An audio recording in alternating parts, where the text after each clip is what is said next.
እንመካከር ምንድነው ነገሩ እስኪ እንመካከር ይፈታል ችግሩ እንነጋገር በሉ እንስማማ በስር ላይ ያሉ ሰዎችን የማስፈታት የሚለውን ጉዳይ በተመለከተ በተደጋጋሚ ሲነሳ የነበረ ጥያቄ ነው።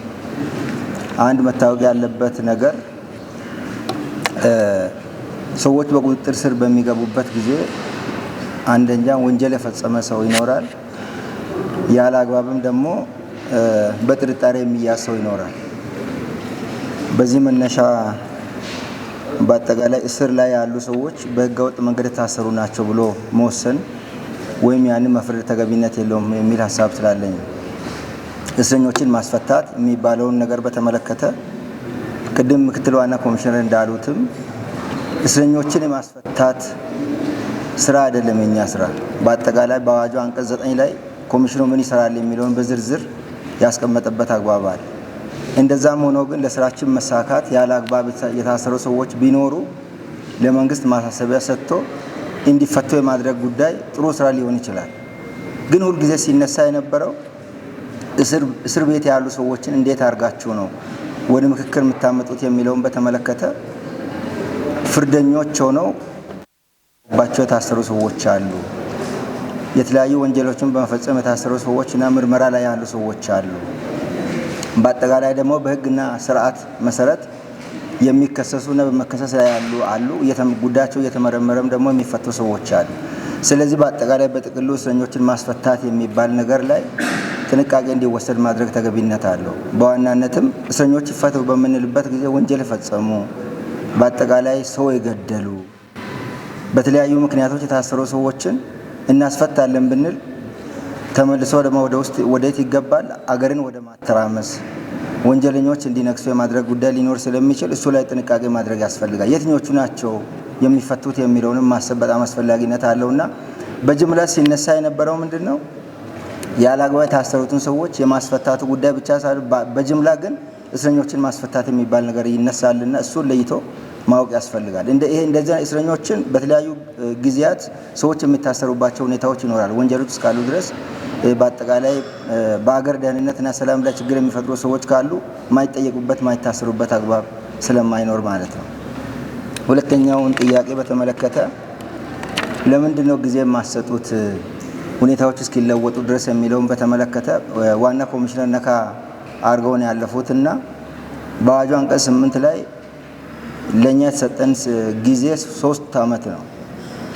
ከ3 አመት በኋላ አንድ ጊዜ ማራዘሚያ ለ1 አመት ተሰጥቶናል። አሁን ደግሞ እስከ 8 ወር እንድንሰራ ነው የተባለው። በዚህ ጉዳይ ላይ የኢትዮጵያ ሀገራዊ ምክክር ኮሚሽን ስራውን በሚሰራበት ጊዜ አጠቃላይ ስራውን የሚያጠናቅቅበትን ጊዜ ተፈቀደለት እንጂ ለትግራይ ተብሎ የተሰጠ ሌላ ጊዜ የለም። በዚህ መነሻ ለምን አትታገሱም የተባለውን በተመለከተ በህግ የተገደበ ጊዜና በምክር ቤት የተገደበ ጊዜ ነው ያለ። ከዚህ ውጪ ግን ቅድም ዶክተር ዮናስም በጣም አስተውታል።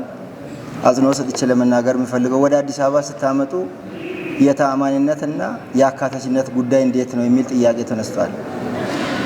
በዋናነት አካታችነትን በተመለከተ አስቻካይ ሁኔታዎች ሲኖሩ የምክር ቤቱ የኮሚሽኑ ምክር ቤት መንገድ የዘጋበት አላሳትፍም ያለበት በተለያዩ ምክንያቶች የተለየ መስፈርት አውጥቶ ሰዎችን አላሳትፍም ያለበት ሁኔታ ቢኖር ነው የአካታችነት ጥያቄ ለኛ ሊነሳ የሚችለው። በዚህ ጉዳይ ላይ ታማኝነት ጉዳይን በተመለከተ እንደተባለው ወደ 22 ጊዜያት ከሚመለከታቸው አካላት ጋር ከትግራይ ጋር ለመገናኘት ብዙ ጥረት አድርገናል። ከፍተኛ ጥንቃቄ ለማድረግም ተሞክሯል። የዩኒቨርሲቲ ምሁራንን፣ የተለያዩ ባለድርሻ አካላትን፣ አጠቃላይ የክልሉን መንግስት ሁሉ ያነጋገርንበት ሂደት አለ። ለማካተት በእኛ በኩል ያልተካሄደ ርቀት የለም፣ ያልተደረገ ጥረት የለም። በዚህ መነሻ የአካታችነትና የታማኝነት ጉዳይ ከትግራይ አንጻር ራሳችሁ ብትመዝኑት ነው የሚሻለው። ምክንያታዊ የሆነ ሰው በሚያስበው ልክ እናንተ ጥያቄውን ጠይቃችሁት እናንተ እኔ በሆነ ምን አደርጋለሁ ስለ ትግራይ ጉዳይ የሚለውንም ጥያቄ በደንብ መያዝ ያስፈልጋል የሚል አስተያየት ይኖረኛል። ከዚህ በላይ ጥረት አደርግ ነበረ ወይ የሚለው ከዚህ በላይ ደግሞ ጥረት የሚደረግበት አግባብ ካለም እናንተ ብትነግሩን ጥሩ ነው ብዬ አስባለሁና እንደ ምክንያታዊ ሰው በመናስብበት ጊዜ የተቻለንን ጥረት አድርገናል በቃ የሚቻለንን ያህል ከፌደራል መንግስት ከክልሉ መንግስት ጋር በከፍተኛ ደረጃ ጥረት ያደረግንበት አግባብ ስላለ ይህንን ጥያቄ እናንተ ወስዳችሁ ስለ ትግራይ ጉዳይ አሁን ባለው ሁኔታ ምን ስራ ሰራለሁ እኔ በሆነ የሚለውን ጥያቄ ወደ ራስ ወስዶ መመለስ አስፈላጊነታል። እኛ በማንኛውም አይነት መንገድ እስካሁን ስለ ትግራይ ጥረት በምናደርግበት ጊዜ ከሌሎች ከፍ ባለ ሁኔታ ሳንታክት ነው ስንሰራ የቆየ ነው ማለት ነው። በዚህ ረገድ ይህንን ትረዱ ለማለት ነው። አመሰግናለሁ ስለተከታተላችሁ።